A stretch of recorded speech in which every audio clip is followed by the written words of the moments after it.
রহমান ওনার আত্মার মাগফিরাত কামনার্থে প্রভু রব্বুল আলামিন দয়া করে মায়া করে আজকের মিলাদ মাহফিলকে কবুল আর মঞ্জুর করে না।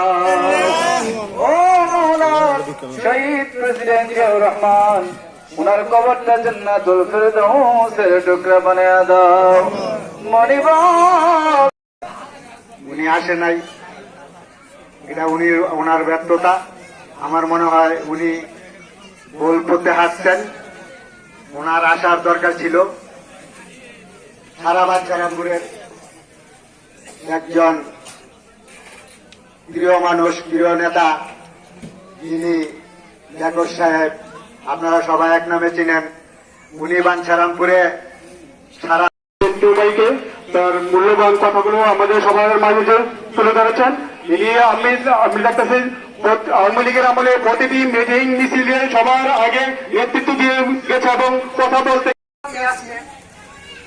সবাইকে ধন্যবাদ।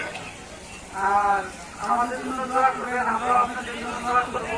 বেশি কথা বলবো না, ছোটবেলায় আমরা আছি ইনশাআল্লাহ সব একদিন। আগের কথা বাদ দিল যে 17 বছর যে আমরা কত রাজনীতিতে ছিলাম, আমরা যখন কোন মিছিল বা কোন প্রোগ্রাম থাকতো 8-10 জন লোক জোগাড় করে আমাদের যেটা মানুষের উপরে কষ্ট হয়ে যেত, খুব কষ্ট হতো 8-10 জন জোগাড় করতে।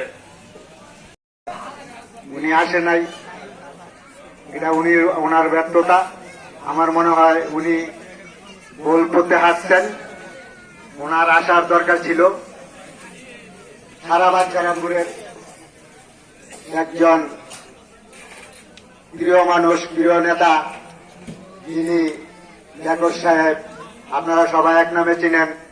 উনি বাঞ্ছারামপুরে সারা তার অর্থ গেছে অনেক লোকই আওয়ামী লীগে যোগ দিয়েছেন, তিনি তো কোনদিন দেন নাই, তিনি হলেন ফরিদ ভাই।